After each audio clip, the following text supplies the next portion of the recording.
congratulations, you've just found the number one over 50 health and wellness podcast on the planet.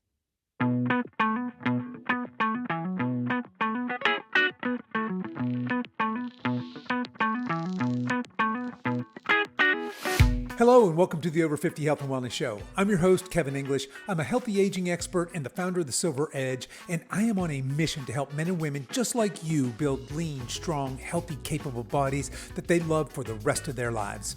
Okay, folks, today we're going to do something a little bit different.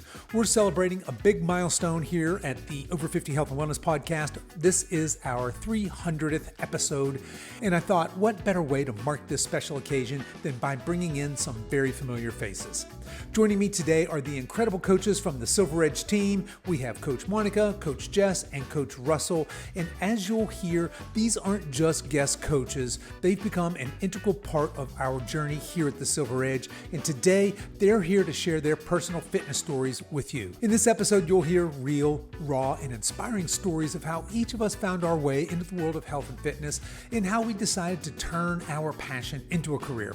You'll learn about the turning points that made us realize fitness was about more than just working out. It was a way of life. From overcoming gym intimidation to discovering the power of strength training after 50, these journeys will motivate and empower you to take charge of your own health.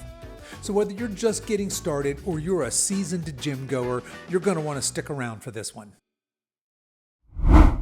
Hey folks, just a quick note to let you know that this episode is brought to you by The Silver Edge. The Silver Edge is my online nutrition, exercise, and lifestyle coaching business catering to those of you over 50 who aren't ready to give up and buy into the common narrative of it's all downhill from here.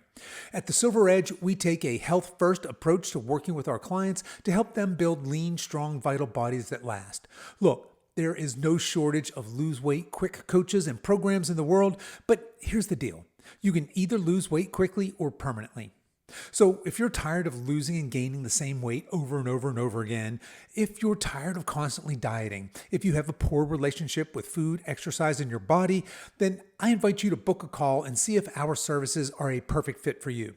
The easiest way to do this is head over to silveredgefitness.com and click on the coaching tab, or just shoot me an email at coach@silveredgefitness.com. Okay, enough of that. Let's get on with today's show. All right, folks, here we go. This is episode 300 of the Over 50 Health and Wellness Show. And I thought it would be fun to bring on all of the Silver Edge coaches here together to celebrate 300 episodes of doing this great podcast. So with me today, actually, let me back up. They're not guests anymore. They used to be guests the first couple of times they came on. They've all been on enough times that they're officially now co-hosts. So let me introduce my three co-hosts for this episode. I've got Coach Monica, Coach Jess, and Coach Russell here with us. Those of you in YouTube are there. They are waving at you. Those of you out there in podcast, audio only land, know that the coaches are smiling and waving at you. So I thought it would be fun for us to go around on this episode and talk about how we first got into fitness. And I do want to hear how you got into fitness, but I want to know, what was that inflection point? When did you realize that fitness was more than something that you liked or were passionate about, and that you decided this was going to become your career? So maybe Monica, let's start with you. You're top right in my screen here. Where were you when you found fitness? Actually, I've always liked fitness. My dad has always lifted weights. He was a policeman and has always lifted weights. So I'm kind of raised around it, but I never really found fitness for myself until I was in my mid-40s. Me and my college roommate used to do like step aerobics with, the Jane Fonda video VHS tapes back in the day. Sure, a lot of ladies can relate to that. Yeah. Yeah, of course. And that was the thing for a minute. Pink weights, the little tiny pink weights, and maybe they were like pale pink and light green or something. Did you have the leg warmers? Wasn't that a part of the uniform? Yes, we had leg warmers. Absolutely. Nice. We had to have those.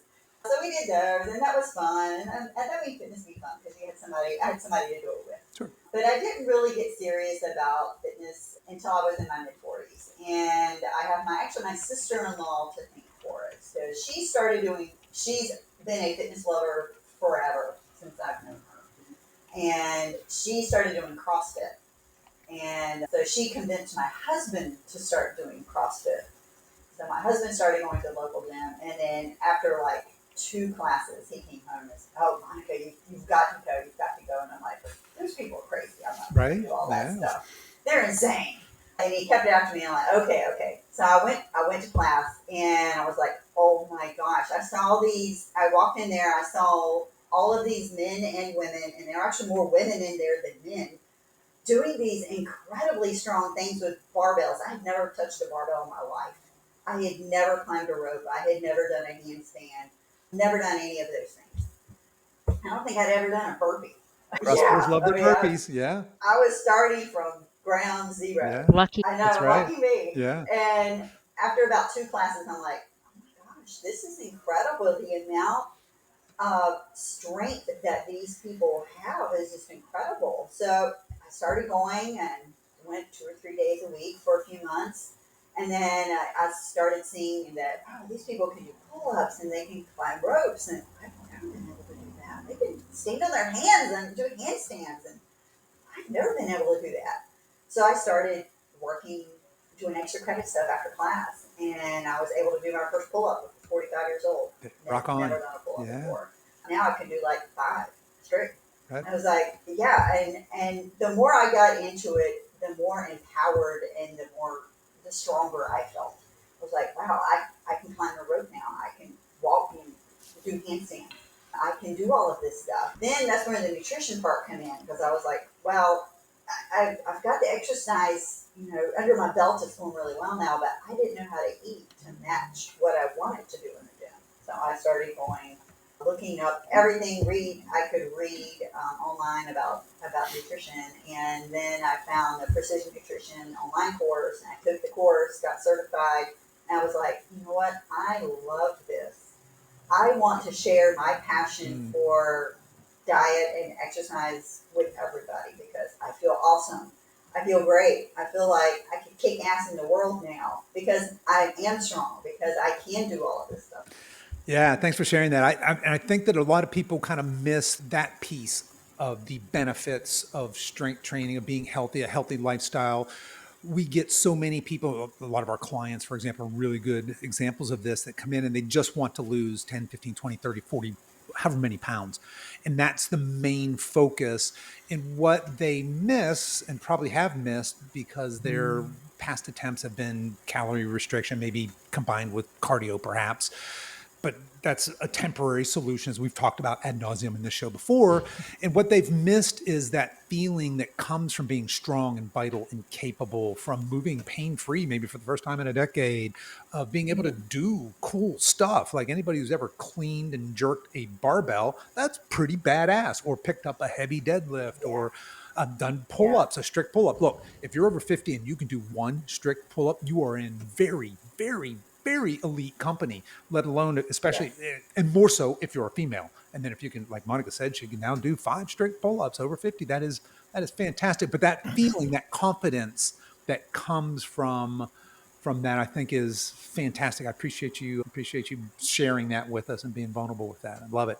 So you didn't have a dramatic before and after type thing. You just sort of, it was almost a continuum. You had a good example, it sounded like, and your dad, and just, but then at age 45, having never picked up a barbell, had the strength to walk into a CrossFit class. Before we move over to Russell, because Russell, I want to hear your story next. I'm not even sure I know your full story, Russell. But Monica, because that may sound intimidating to another It was 50-year-old intimidating. woman out there listening, thinking, how do you walk? Of course, your husband was there and that helps, but how did you overcome that intimidation to walk into a gym where you see these people doing all these crazy ass things? Because let's face it, CrossFitters, and I can say this being, having been a CrossFit coach and a CrossFitter for a long time myself, we do a bunch of crazy ass things in the gym. Yeah. How did you overcome that intimidation? Oh, absolutely. The community. And I would not, the community of people who I was doing CrossFit with. And no offense to my husband, who probably won't ever listen to this podcast. Yeah. Anyway, I did not want him to be in the same class with me. And even to this day, we rarely exercise together. Now, he'll go and do CrossFit as well, but we'll compare notes after class. Oh, what'd you do on this? And how do you feel about that? But I think actually not having him in class with me helped. Okay. But also having other women in there who were just powerful and strong and they were inspiring. And there was another female coach in there at that time, and oh my gosh, she was incredibly strong. Yeah. But just the community, everybody cheering me on. And I know some CrossFit can get bad rap sometimes. They're like, oh, I don't want people yelling at me. And trust me, I don't want people yelling at me either because that's not motivating for me at all. I want people to cheer me on and encourage me, and that's what I got from the CrossFit community that I work out in, and I still get that from the CrossFit Yeah. community. Yeah. I love that. You were inspired, not intimidated. And I was totally inspired, not 100%. And look, intimidated. I've got mixed feelings about CrossFit. I had the same mixed feelings as I was a CrossFit coach. So let me just be clear about that. It's not hard to make a case that you should never, ever, under any circumstances, especially if you're over 50, deadlift for time, snatch for time. These are very complicated movements. And yet that's what we do in CrossFit. It's basically, if you don't know, it's competitive exercising is what it is, but it's constantly varied high, with this high intensity workouts. That being said, that community has, you're right. I mean, it is so supportive. It is so fun.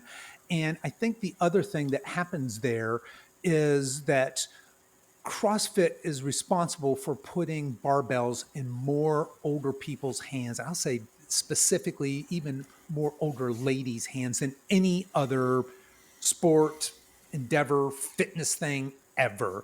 I think they Oh, single-handedly 100%. made it cool. Yes. And now look, there's a whole new wave of youngsters coming up, young ladies. My daughter's one of them. She's 21. She has bodybuilding aspirations. She's in the gym 5 days a week, 6 days a week, because she's 21 and she can get away with that. And she's built tremendous muscle. You know how she was introduced to a barbell? Well, Monica, she I came to know. CrossFit. In fact, that's how I'll get there because that's part of my story. But yeah, absolutely. I do want to give a shout out to CrossFit because sometimes I might come off as being harsh on CrossFit, but CrossFit has done way more good than it has any sort, people hurting their backs by probably doing deadlifts for reps for time when they shouldn't, but that's okay. I will personally look over that for all of the good that certainly it has done. But yeah, all right. Well, thank you for sharing that. And Russell, let's move on to you, buddy. What's the deal here? You're 50 something and pretty damn good shape, and you're a coach. Were you born that way? How'd you get here? No, always been an athlete. High school basketball, baseball, and soccer. So not really athletic sports where you put on muscle, right? So Yeah. always been in a like cardio phase, I guess. Went to the United States Coast Guard. Again, more cardio. You don't weight training in there. It's not a part of your physical fitness. Then after that, the police department. Again, more cardio based. So I always said I worked out a lot. And then I think I hit, what was it, 32, 33, somewhere around there where I had my first child, working a lot. And, the weight just came on. So that's where the downward cycle hit. And for 5 years, I just tried and couldn't get that weight off. But all I was doing, I mean, be honestly, all I was doing was cardio with weights or cardio. So it just, nothing was working for me, and plus the diet. So I eventually hired a bodybuilding coach who gave me the chicken rice broccoli diet and just told me hit the weights. So that was my first real experience as far as weightlifting, put or preserve muscle. Before that, like I said, it was just, as many calories I could burn with a dumbbell or a barbell. So then all of a sudden, I think I was going to quit with him because I thought it was too much food and I didn't feel like anything was moving around. And it was, I want to say it was a couple months, 2 or 3 months, and he showed me two side by side pictures. And I was like, holy crap, I didn't even notice the changes. Like nothing dawned on me that something was changing. So after that, I was kind of hooked. Again, this was a coach that was online, texting, no communication, just here, add some more chicken, add some more rice, or take away. You're right. Like there was nothing going on. So after that, I hired another coach because I think I ran that diet to the ground.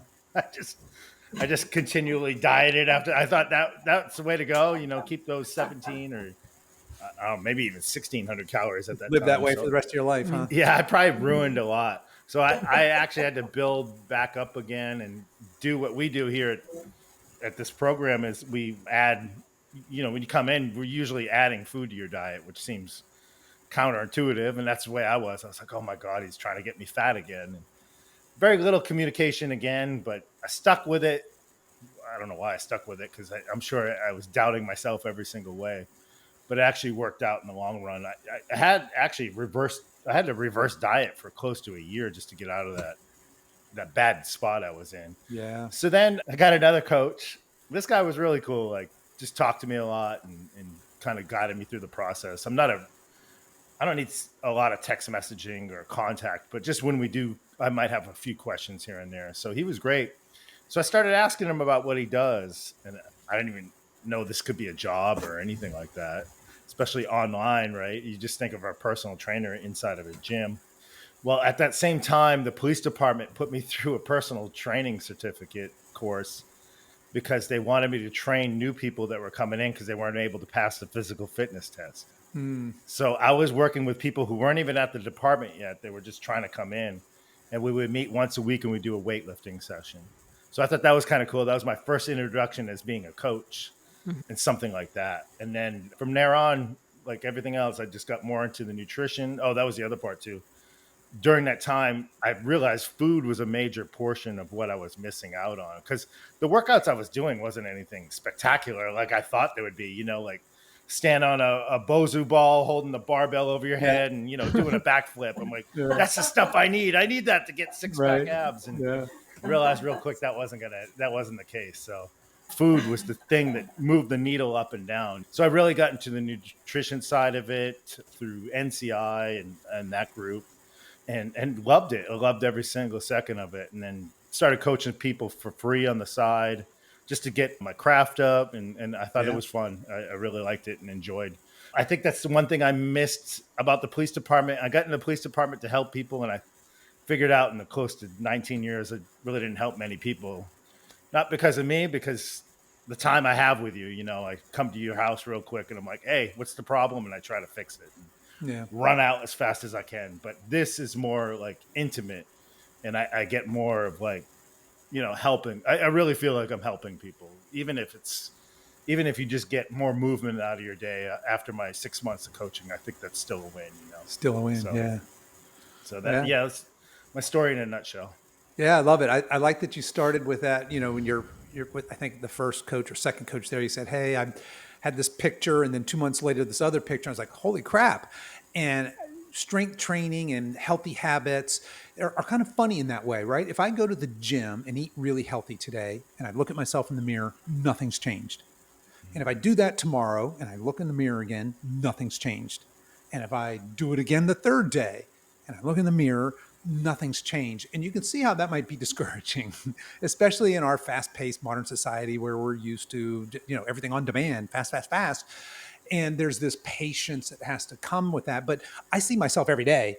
And so it's hard for me to see those changes. But when you take the contrast of, that's why we love the before and after pictures, right? When you look at the contrast between a month or 2 months or 3 months, and you see the difference there, it can be pretty dramatic. But it's really hard to see when you're in it, I think. So, yeah, and you've obviously completely transitioned. You were a cop for many, many, many years and retired from that, and now doing. I guess this is your second career. Is that fair? Yeah, Being a definitely. nutrition coach and a personal trainer. Absolutely, yeah. Don't even think of it as a career. It's just I love what I it. like to do. Yeah. It's what you do. Yeah. Yeah. Yeah. All I right. shouldn't tell you this, but I do it for free. All right. All right. Anybody out there that thinks our coaching is too expensive, you just heard him. I'm just kidding. I'm just kidding. All right. Well, all right. Thanks, Russell. All right. Coach Jess, I saved you for last because you're the baby in the group. So, a dark little secret over here at the Over 50 Health and Wellness Show is we've got a youngin' amongst us here. Jess is not quite 50, but that's okay. She's amazing at what she does. Her over 50 clients absolutely love her. Jess, what's your story? How did you get into health, fitness, and how did this become your career? I always was doing something growing up. Like I danced competitively, and then after that I tried track. Didn't really love it, but I just thought running was a good way to stay in shape. Did that on and off in college, nothing super consistent. After I graduated, I think I joined a Planet Fitness or ABC Fitness, something like that. And I would go, no routine, no, sometimes I'd do like 10 push-ups and walk on the treadmill. Sometimes I'd run 3 miles and do every machine possible, but there was no consistency at all. And then I had a friend that was opening a CrossFit, and it was back in 2007. So CrossFit was pretty new, and I had no Yeah, that was idea the what it early days was. for CrossFit. Yeah. Yeah. I had no idea what it was. It was in a small part of a racquetball court. It was like a racquetball club, and he had one court, and that's where he was training. And I was like, I'll try this class. He was letting me do it for free for a week. So I'm like, sure. And it nearly killed me. And at the time, people weren't really doing a lot of barbell. He didn't have a ton of equipment. It was kind of piecemeal. And you didn't even have to be a certified CrossFit coach to have a CrossFit gym because they didn't have many certifications. So it seemed crazy, but it was intimidating, like Monica was saying, and inspiring at the same time. Like these people are doing all these things. I can't imagine I'll ever do that, but I want to try. So that's when I really started getting into a routine, something that I really enjoyed. It wasn't like a chore anymore having to go to the gym. I really liked the community, and that's definitely what kept me there. And about a year later, I became a coach and I started coaching there. And in by 2010, I opened my own CrossFit gym, and that is really when the decision was made, around that time, that this was going to be my career and not just a hobby. So I owned my own CrossFit gym for a while. And through that, I had hired a nutrition coach when nutrition started becoming a really big component. And that's back when CrossFit really encouraged paleo and zone and all different types of diets. And that was kind of fizzling out. And then the macros became popular, and I hired a macro coach because I had no idea what this was or where to start. And I think that was like 2016, 2017, around there. And after working with them, I was like, wow, this is really cool. I'm liking this more than I'm liking training training at the moment. So I got certified and started doing nutrition coaching at my gym, some of it for free. It was just fun to work with people in a different way than wasn't in the gym, not training them, but seeing them change their life in another way. So I've always since then done a mix of nutrition and in-person coaching, and then met you and also joined the Silver Edge and Here we been are. doing that. Yep. Yeah, yeah, absolutely love it. So, sounded like you were pretty kind of like Monica. You never strayed far from the path. You didn't find yourself 50 pounds overweight and deconditioned, and then made a miraculous turnaround or anything like that. But more just that gradual continuum of saying, hey, I'm really passionate about this. I'm in love with this. I mean, how can I make this my career? You got the opportunity to coach, then hats off to you. I mean, that's amazing. You actually opened your own gym, ran that for a while. And then the like, I think all of our stories are common in that last piece of the puzzle was the nutrition piece, and then the nutrition coaching certification on top of that. So, Yeah. I mean, I'll say I was very fortunate that that worked, and that between my husband and I was able to open my own gym and take that leap. And even through my pregnancies and with young children, fitness had to be a priority because I was at the gym. I really don't know how people find time with young children. I can, yeah, unless they're doing it at home, or so, like Russell's story, he had a kid and all of a yeah, sudden started putting weight on. It's If I wasn't at the gym, I don't know when I would have found time to get there. yeah, So I was very fortunate that I didn't ever have to, I didn't really stray that far from fitness or gain 50 pounds and have to lose it. I mean, you yeah, gain a lot of weight with pregnancy and you do have to lose it, but being consistent throughout that helps. I will say now, going through, and I know we're over 50 health and wellness, but really over 40. you do start to notice some changes. Yeah, Yep. and Oh yeah. yeah, and Oh I yes. think, I noticed that I was beating myself up doing CrossFit 5, 6 days a week and running on top of that. And that was like around COVID times and the gym was shut down. I was working out at home. I could work out twice a day if I wanted. And I wasn't seeing any results all of a sudden. Like my body started changing. I, it was like very alarming to me. I went to the doctor and everything was fine. It was just I was doing cardio, cardio, cardio Yeah. with weights, Yes. cardio with weights, not really focusing on strength. And I took the last year, just about the last year, to focus more on strength training and less on cardio. I still love CrossFit. I'll still do CrossFit workouts, at least usually 2 times a week, at least once, and Yeah. then I've taken a step back and started strength training more, and my body really likes it a lot better. I recover a lot You better. recover a lot better. Yeah. Yeah. Our ability to recover decreases over time. And that's just a biological fact. There's not really much we can do other than be smart about it. So, certainly, those of you maniacs that are out there getting after it, the no days off mentality, the Mhm. I'm going to push myself until I puke every workout kind of mentality. Great if you're 20s, 30s, but yeah, to your point, somewhere somewhere in the 40s, things shift a little bit. We don't quite recover as much as we used to. Just have to be smarter about Yeah. our programming, really, in order to maintain health. Yeah. All right. I think everybody knows my story here, meaning you guys, but my story is a little bit different in that I was not particularly healthy or active as a young person. As a kid, I suppose I was. I grew up on a big beef cattle farm, so I had all of the early wonderful things I could have. All our produce came from our gardens. All our meat came from our chickens and our beef cattle. We had a dairy cow, which produced, so that was our milk and our butter and our cream. So I had raw dairy growing up. I had all these wonderful, wonderful advantages. I was out in the sun playing and I was physical. I had to, from my earliest memories, I was doing farm work. I was doing chores even as a little kid. So I did have that going for me. But there was a divorce, moved off the farm somewhere. It was before I started driving, so say 14, 15, something like that. Moved into a more urban or suburban type environment. It just went a different way. I had played some little league baseball. I had wrestled a little bit. I don't remember being particularly good at either of those things, but that was it. Not very athletic. And then in high school, I fell in with the wrong crowd. I was angsty.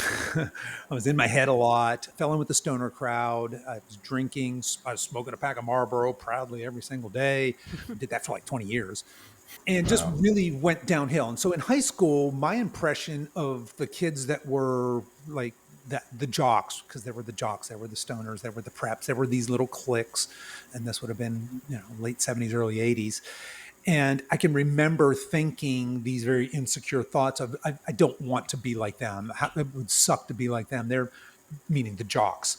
But I think secretly what I wanted, man, I really wanted to be like them. I just didn't have the psychological or emotional wherewithal to have the language to be able to express that or to understand that within myself. So I spent a long time just rebelling against that and just falling in with again a different crowd and went that way for quite some time. I was a bit of a train wreck in my 20s, health wise. Ended up getting married, having my first kid, and that settled me down a little bit. Up until that point, I was still smoking, I was still drinking heavily, still the drug use had probably gone down to the non-felonious type of drugs. And I can remember just my health just really deteriorating. And my brother at the time, so I'm the oldest of four. There was four of us in 5 years. And one of my brothers, my brother Dan, one day came to me and my other brother and he's like, dude, we should run a marathon. Now, up to this point, I had never Jeez. run in my life. I'd never run a 5K. I don't remember. I probably ran in gym class at some point, I guess. I don't know. I don't remember really ever running. He's like, dude, we should run a marathon. And I'm like, that sounds like some crazy shit. What are you talking about? And his pitch was this. He said, Oprah Winfrey did it. And furthermore, he mistakenly said she did it in less than 4 hours. Now, it is true that she ran a marathon. It is not true that she ran it in sub 4 hours, but that's a different story for a different time. So, long story short, me and my other brother were like, all right, we're in. We picked a marathon. We're here in North Carolina, so we picked the Mardi Gras marathon. Thought, well, that'd be fun. Sounds like it's flat. There'll definitely be beer at the end, so we're in. So my brother bought this book, and my brother Dan, if you guys don't know him out there in podcast land, but he's a nerd. He got all the intellectual brains in the family, and he bought this book, Your 4 months to Your First 4 Hour Marathon. So very specific, exactly what we wanted. And he was in charge of our training plan. He's like, okay, on Tuesdays, we're running our 8 milers. And on Wednesday, we're running a light jog. And then on Thursday. And so we did that by ourselves. And on the weekends, every weekend, we got together and we did our long runs. Long story short, we ran our first marathon together. And lo and behold, it's the first time I'd ever been consistently exercising in my life. And the only exercise I was doing, to be clear, was running. My two brothers were like, that sucked. Bucket list, check, done, never, ever again. And I was hooked. I almost cried when I finished I might have cried. I'm embarrassed to say, but I can't remember. It was a very emotional moment for me when I finished that first marathon. And I was chasing that. So I've got kind of an addictive personality. Those of you out there that don't know me, the coaches are like, yeah, no shit, Kevin. I have this obsessive, addictive type personality. And as long as I can channel that into healthy things, I'm okay. But I think what I did was I took my addictive personality and I just channeled into marathons. Like, okay, I need to chase that high again, that high of crossing the finish line. And so I did. I immediately signed up for another marathon, which is no, you're supposed to take some time off. But I needed that fix again. And I went down that endurance rabbit hole. This is in my 30s sometime. I've got my daughter's not born. I've got my son. So we're traveling to these different marathons, and God love my wife and son. They would dutifully come travel with me to these marathons and later triathlons. The worst spectator sport in the world, because basically we get there the night before. I'm stressed out because I got to get my carbs in the night before, and got to get up early in the morning. I got to get fueled up and ready, and then it's cold, it's windy, whatever. And they're somewhere like on mile 12 where they can say, hey, Dad, as I run by, and that's it. I don't see them again till the finish line. It's just terrible for them. But I did that. And then that led to the same brother that invited me into marathons, had not done another marathon. He's like, dude, we should do triathlons. I bought literally a 12 speed bike at a yard sale, weighed 100 pounds. It wasn't a triathlon bike. And I did my first marathon or triathlon on that. Again, being that addictive, obsessive kind of guy, I just grabbed a hold of it. I just latched onto it. And I started really going down the rabbit hole of that. Turns out I'm naturally a pretty good swimmer. I was one of the first swimmers out, whether it was a sprint or a longer distance triathlon, but that really didn't serve me other than, hey, it's kind of a good, a little confidence booster to be one of the first guys out of the water. But I'm a mid-packer at best in my age group in triathlons. I was a sucky biker. I hated the bike. I hated training on the bike. At any rate, where I went from here is I decided I was going to do my first 100-mile ultra. Let me back that up. I decided I was going to do my first 50-mile trail run. I had done a bunch of triathlons. I've done a bunch of marathons, and I started training for this. Now I'm obsessed in a whole new way. I'm following these. At this point, I think at some point in here, I went vegan as well, because there were some vegan, for real, true story, because there were some other vegan endurance athletes, Rich Roll being one of them, still to this day, one of my heroes, because he broke addiction and basically transferred addiction from drugs to ultra running. Another story. But so I decided I'm gonna train for this 50-mile trail run that's very mountainous, has all this elevation change. I live in Wilmington. There's no hills anywhere here. And my wife got worried about me. And at one point she said to me, babe, what are you running from? And I very quickly quipped back, no, I'm running towards something. I'm chasing something. I'm not running from anything. What are you talking about? But it got in my head a little bit, and I quit. I just quit cold turkey and just stopped doing endurance running altogether. I had bought this, I don't know, it wasn't a Camel pack, but one of those hydration packs that if you're going to do 50 miles running nonstop, and you're going to have to be sipping on the go and all this crap. I had bought these special endurance mountain running shoes to run 100 miles in. I was all in, and then just like that, I just quit. To this day, I'm not sure. I do know that my wife's remark hit somewhere, and I haven't really unpacked all that all the way. but something in there triggered me and I just stopped. So now I'm 40. I got 2 kids and I'm crushing it in my work. I'm a I'm a sales guy. I'm selling technology to large companies. So think clouds and data centers. These are 10, 20, $30 million deals. I'm the rep of the year out of several hundred reps for a couple of years. I'm going on club trips. I live in a nice house. I have a big fancy boat. Things are going well, but my health has just fallen completely apart because where I got away eating, drinking, whatever I wanted in that endurance phase because I was just burning a gazillion calories a day. I was still eating like that, which is standard American diet. There was no, to be clear, when I was training for these endurance events, I was concentrated on carbs because you need a lot of carbs. But other than that, there was no differentiation between healthy food, unhealthy food. Alcohol was just, and that's how you celebrated and that's what you did after a long run. But my health just really, really deteriorated. I packed on weight. From the outside, it looked pretty good. Again, pretty wife, wonderful kids, fancy things, nice house, nice neighborhood. But I was just falling apart. I was stressed out of my mind. And I tell you, this is kind of the basement here. I was in this really fancy house. I love books. I love to read. I always have. And in this house, one of the selling points is my wife is showing me this house and we looked at it. It had a library, had these glass doors that closed and had just a whole wall of bookshelves. So I was like, oh my God, that's my library.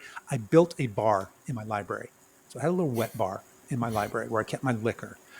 And towards the end, this is this is how bad things got. Every day that I came home, I traveled a lot. So when I'd come home, or whether I was, working at an office, we had offices back then, we didn't work from home.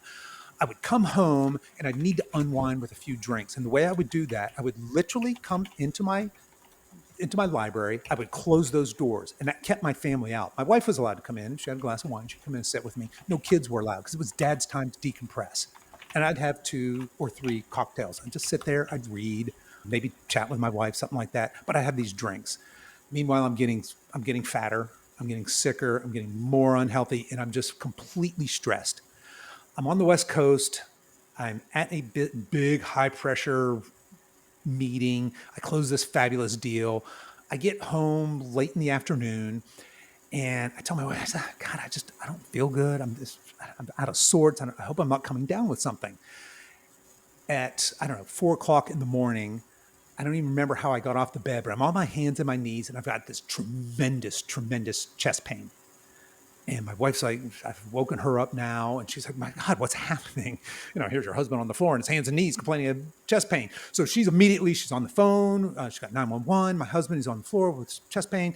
They're like, stay right there. Stay on the phone. We've got the ambulance right there. And she's like, screw that. I'm 10 minutes, 5 minutes from a hospital. I'm taking them. They're like, no, absolutely do not do that. She gets me into the car. Now it's 4:30 in the morning and it's dark. There's no cars there. We're literally going like 140 miles an hour down Oleander Drive or whatever it is to the hospital.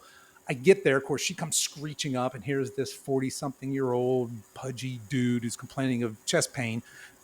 I get the A treatment. The A team comes out. They're like, oh my God, what's going on? I'm like, oh, God, my chest. It feels like there's 100 pounds on it or something. They're like, oh crap. So I go in, I take an EKG, and here's where things get a little weird. I think it's an EKG. They just hook me up with some things. It comes back irregular. They're like, oh shit.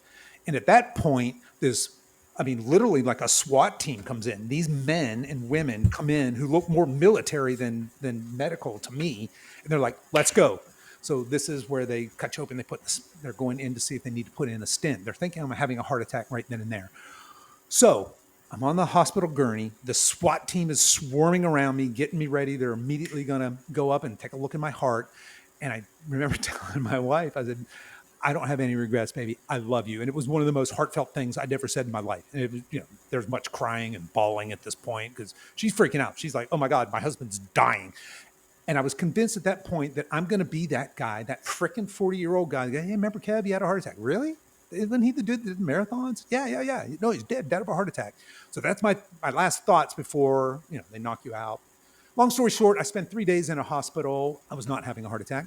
Thankfully, there was nothing wrong with my heart, nothing wrong with my lungs. They tested everything they possibly could test. But I was very, very metabolically sick. And it was probably more of a stress attack in the end than anything else. But I had this horrible, horrible event in my life, and that's my before and after.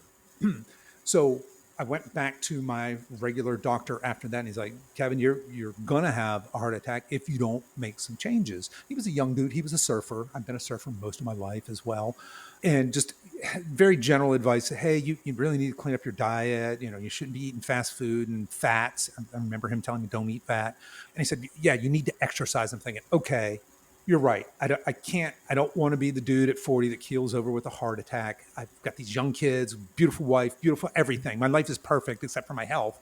I gotta fix this. So I went back to what I knew. I started running, and I don't remember. I wish I remember what got me into a gym for the first time, but I somehow, some way, by myself, not with a friend, stumbled into a Globo gym. It was a Gold's Gym locally in Wilmington, North Carolina. Went in there all by myself first day, and I was terrified. At this point, I had run enough that I'd run some of that fat off, but I was skinny fat. I was ridiculously, pathetically weak, but I had these stick skinny legs, stick skinny arms with nice man boobs and a big belly. So not a real good look. I was in no way healthy.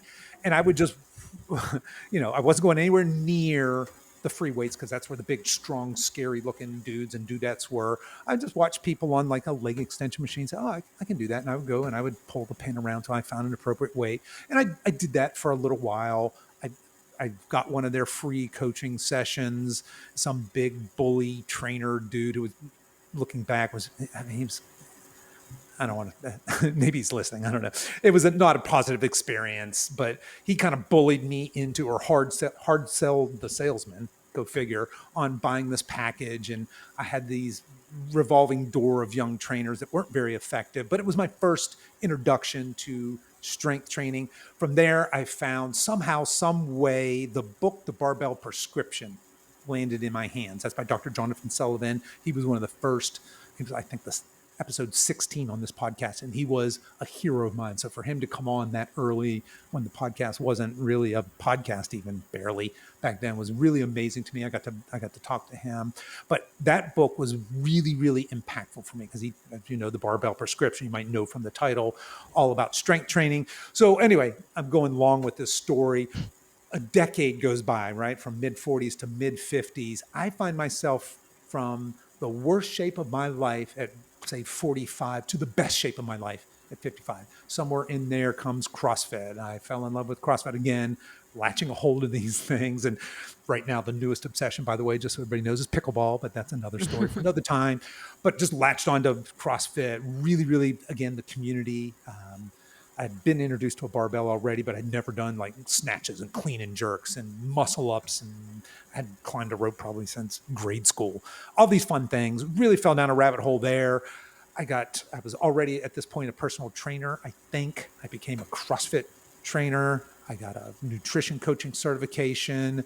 I was looking for more in my first nutrition coaching certification was great, but it was very much a kind of a behavior based. Hey, we need to change your behaviors around the way you eat, and you do. I don't mean to make light of that, but it wasn't what I wanted. I wanted, hey, I want to optimize my health for athletic performance. That particular nutrition certification wasn't much help there. That was great for, I want to lose 40 pounds. Not so great for, hey, I want to be a beast in my 50s. So I found another nutrition coaching certification. Russell, you've come from that same school of thought, right? NCI, Nutritional Coaching Institute. Shout out to them. So I got that coaching degree certification. And I started, like a lot of you, I was coaching friends, I was coaching family, I was writing programs for people, just literally writing them on paper or emailing them, just having fun. And I decided at some point, some way, this was going to be my career. But at the time, I was a successful sales guy. So was it 2000 when COVID hit? Was it March of 2000? Yes. Not 2000. Thank you, Jess. 2020. So very coincidentally, I'm still a sales guy. I'm still a successful sales guy, but I'm burning out. And here's the deal. After that whole fake heart attack incident, I was never the number one rep in that company again. I still did decent. I was a good salesman, but I wasn't the best. And I had backed off that a little bit, but I never had passion for technology. Still don't. I don't really like technology at all. I'm very passionate about health, fitness, wellness, especially that transformation that I made. Like Monica said, I wanted to share this with other people. So it was December of 2020. Thank you, Jess. I said, okay, here's what's going to happen. I'm going to make an exit plan. I'm going to start a side hustle. I'm going to start nutrition coaching and personal training people online as a side hustle. I can do it because I can do it on the side. I can do it. I spend nights a lot of time in hotels. I can do, I can write my programs and stuff. Then I made that decision. That was my New Year's resolution. I said, in addition, I'm going to make an LLC. I'm going to register a URL, and I'm going to start a podcast. So January 2020, I did all those things. I got an LLC. I built a website. I started this podcast. We're now 300 episodes in. And wouldn't you know it, March comes along and frickin' COVID hits the world. So I've just started this new endeavor. I'm spending most of my time at work and travel. And now I'm not going anywhere. I'm home. I'm home all the time. And while I'm still on some Zoom calls with clients, it's not that much.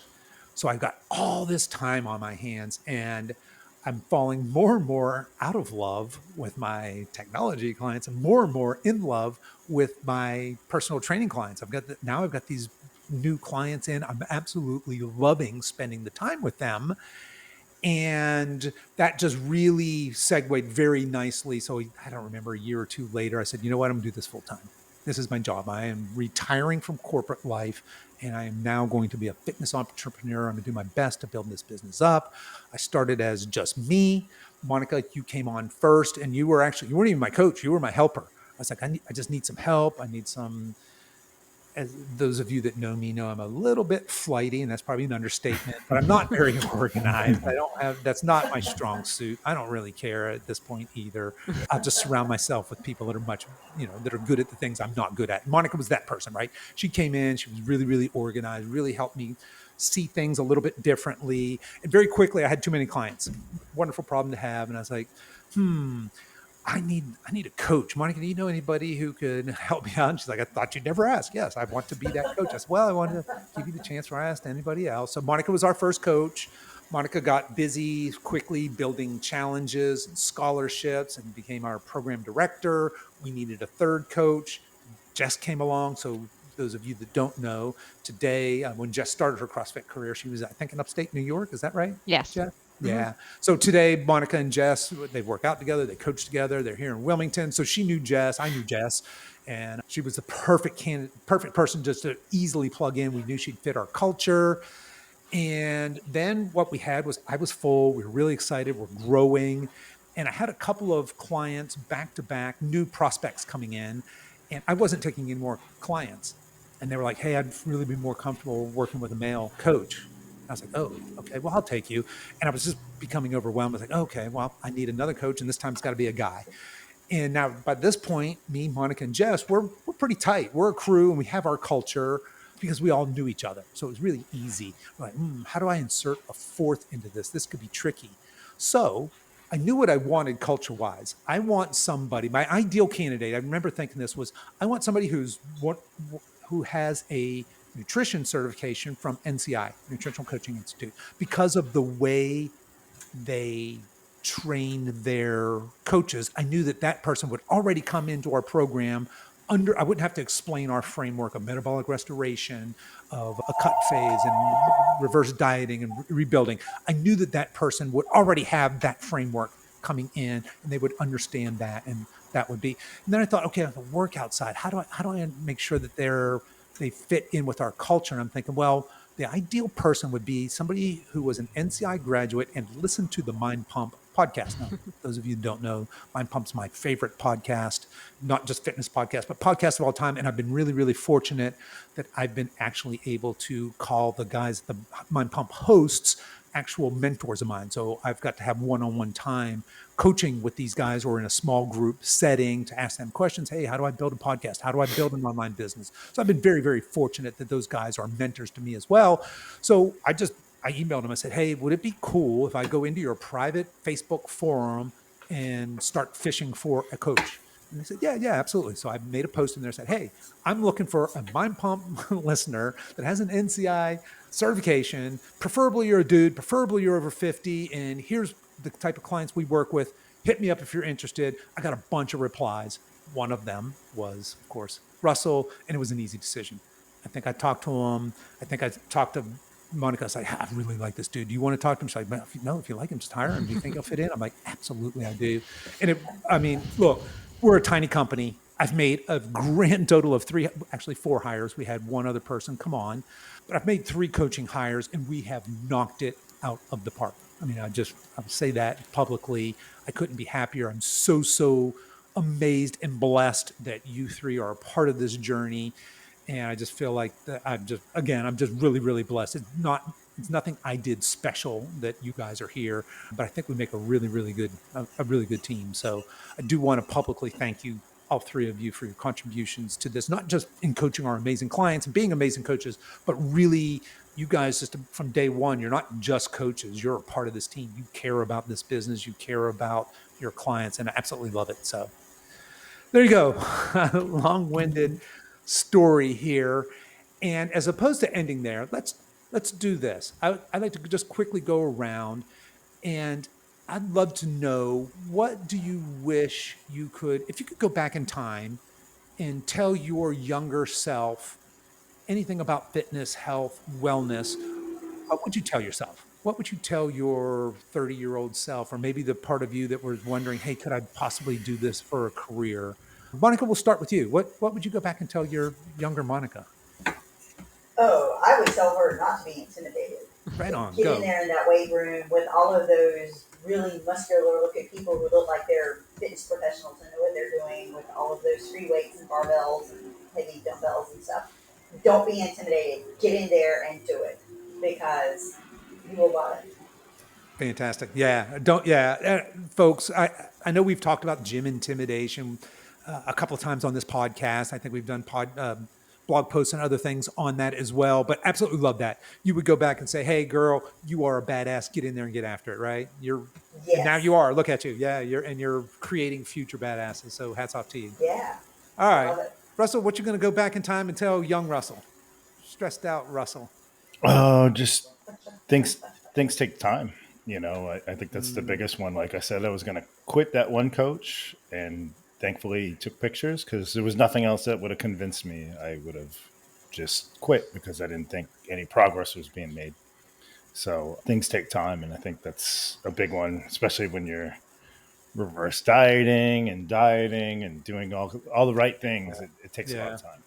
When you're doing the right things, it takes a lot of time and Yeah. patience. All right. And look, nobody wants to be patient. None of our clients want to be patient. We don't want to be patient with what we want. But yeah, the shortcut is the patience, unfortunately. Yeah. All right. Jess, what would you go back and tell? You're still young, and we're just past. No, I'm teasing. What would you go back and tell young, and we're just past. I would tell younger Jess, it's not all or nothing. That, There you go. I feel like I spent a lot of time being unhappy with, I was either going 110% or zero, Yeah. and Yeah. it just applies to a lot of things in life, but definitely like when you're trying to run a business, have kids, exercise, eat right, and you're trying to do it all, all doesn't have to all be perfect every day. Right. Because it's overwhelming That's when you really make it good Yeah. that way. advice. Yeah. Right. Yeah. 100%. Yeah. Yeah. I We mean, see that with clients all the time. yes. Yeah. That all or nothing thinking. It's Yeah. so easy. Yeah. Yeah. Yeah. Yeah. And when Yeah. you I mean, look back and you're like, all right, if I just did 50% of that, I would have sure. been fine. Yep. Right. Would have not We've changed had better anything. success. Yeah. Yeah. It Yeah. doesn't change anything. You just stress out more. Yeah. Look, small progress done consistently Mm-hmm. equals huge results in the end. 100%. We've said that before. Yes. We'll say it again, I'm sure. Yeah. Yeah. Yeah. Yeah. I know if I could go back in time, there's a lot of things I would tell myself. Don't smoke cigarettes. Don't do drugs. Don't drink so much. Don't take yourself so seriously. But from a health and specific, just staying on the health, fitness, it took me approximately a decade to get to where I thought, holy crap, here I am. I'm in my 50s in the best shape of my life. Literally, and I don't say that to say, oh, I'm pretty fit for an old guy. I mean, the best shape of my life. I've never been stronger. because there's no measurement of my strength as a younger man. I didn't set the bar very high. That's fair. But I would say that it's kind of similar to what you guys have said as well. It's the boring things done consistently. It's not a secret. Nobody has, God, I chased that secret for so long. Y'all, if I could have back, because remember when I started this journey, I was rich. I mean, I wasn't rich, but I was making a ridiculous amount of money. So there were no supplements I couldn't afford. So I bought them all of them, every supplement known to man, because I was so sure if I just got the right supplement or the right combination of supplements, or if I just got the right program, if I just got the right diet. So, I was gluten-free, I was vegan, I was paleo for a little while just because that sounded cool. All of that, just coming to realize that, you know what, if you just do the boring, basic, healthy things consistently, it's not sexy. You don't get immediate return on that. Again, going back to that example, if I do all the boring, basic, healthy things today and I look in the mirror, dang it, I don't look any different. But like Russell said, 2 months later, somebody shows me those pictures. I'm like, oh, okay. Or in my case, years later, I went from being very, very sick to being not sick, to being pretty healthy dude, to being incredibly, insanely fit, healthy, strong, vital, capable, competent, all of those things. So yeah, I'd just say, hey man, you're in this for the long haul. It's not a quick fix. It just doesn't exist. I mean, if it did, we wouldn't have a health epidemic on our hands, right? Mm-hmm. And for the record, Kevin, I don't think I could ever picture you with man boobs because I've only ever seen you as super healthy. Yeah. And you're like you're a big buff guy. You're tall. Yeah. Because I see you with the outdoor shirt on at the gym. Yeah. He's a buff guy. Yeah. My CrossFit days were all shirtless. Man, I couldn't wait to get that shirt off. And it took me a while. Coming out of CrossFit into a commercial gym, it's not cool unless you're just the jackass dude in the gym. You're not taking your shirt off. And it took me a while to get used to working out in a shirt, especially as I'm doing conditioning work. Because that's when I lift, I can have my shirt on. But when I'm getting after it, the shirt's got to come off, man. But yeah, no, it was not a good look. And in fact, it's funny. I went looking for those pictures and who knows where they are. They're probably on whatever computer I had back then's hard drive that's long, long gone, or whatever phone I owned back then. But there aren't many pictures of me in my mid 40s, and probably for good reason. I wasn't. Didn't want much of a record of those days, but yeah. All right, folks, there you go. I hope you found this entertaining and fun. Certainly, I know I did. I just want to let you guys know how much I love you and appreciate you and being a part of this amazing journey. Not just because you're great coaches, and you are, your clients tell me that all the time, but just because it's obvious that you're passionate, you care. And as we grow and as we eventually add new team members to this team, the bar's been set really, really freaking high. I don't know how we top this, but there you go, folks. We're going to make that a wrap. If you folks, we'd love to hear your story. If you had an amazing transformation, if you're in the middle of an amazing transformation, hit us up. I think the best way to do that is get over into the Over 50 Lean Body Blueprint private Facebook group. It's free to join. You just have to answer a couple questions. Please do answer those questions or I won't admit you in.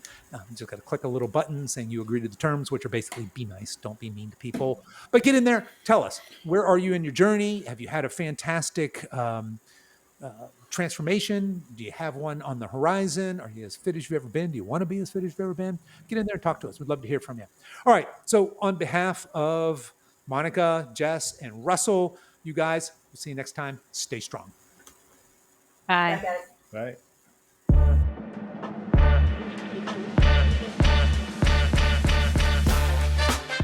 Okay, that's our show for today, folks. If you've enjoyed this podcast, I want to let you know that we have other free resources over at silveredgefree.com. There you'll find our free guides with our top tips on nutrition, exercise, and healthy lifestyle to assist you in your weight loss and fitness journey. So feel free to head over there and download anything that looks useful to you. I'll put links to everything we talked about today in the show notes. You folks can find those over at silveredgefitness.com/300. As we wrap up our time together today, you can show your support for this show in two important ways. The first is to tell a friend about this podcast and encourage them to give it a listen. The second is for you YouTube folks to click the like and subscribe buttons, and for you podcast folks to please give this podcast a 5-star review on whatever platform you listen to podcasts on, and be sure to subscribe and follow so you don't miss any future episodes. I really appreciate you spending your time with me today, and until next time, stay strong.